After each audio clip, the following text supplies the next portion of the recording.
Hello everyone. तर आज मी बनवणार आहे उपमा. तर बरेच जण याला उपमाला उपीट पण म्हणतात, पण आम्ही उपमाच म्हणतो. तुम्ही याला काय म्हणता मला नक्की सांगा कमेंटमध्ये. याला काय म्हणतात, उपमा म्हणतात की उपीट म्हणतात. तर रेसिपीला आपण आता सुरुवात करणार आहोत. तुम्ही माझ्या चॅनलवर नवीन असाल तर लाईक, शेअर आणि सबस्क्राईब करा. तर चला मग आपण आता रेसिपीला सुरुवात करूया. तर सगळ्यात आधी मी कढई घेतली, रवा भाजून घेतला आहे.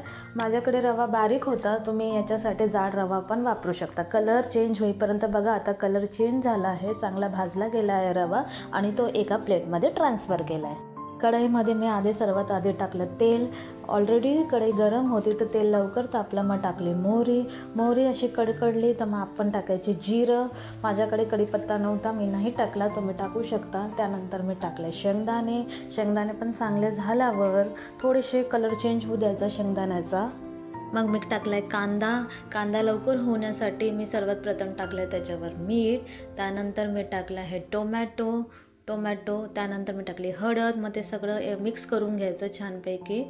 मिक्स केल्यानंतर त्याच्यामध्ये तुम्ही सर्व मिक्स करून घ्यायचं. त्यानंतर मी टाकली बारीक चिरून घेतलेली कोथिंबीर. त्यानंतर टाकला आहे रवा, भाजलेला रवा टाकला आहे. छान एकजीव करायचं, छान मिक्स करायचं, सगळीकडे टेस्ट लागली पाहिजे त्याची. सगळं मिक्स झाल्यावर मग मी टाकलं त्याच्यावर गरम पाणी. तुम्ही थंड पाणी पण टाकू शकता, पण मी सहसा गरम पाणी वापरते, तर मी गरम पाणी टाकलं आहे. त्यामध्ये असं ढवळून घेतलं आहे छानपैकी. त्याला मग बबल्स आले, मग नंतर मी त्याला झाकून कव्हर केलेलं आहे. हे बघा, आपला आता मऊसूत उपमा रेडी झालेला आहे.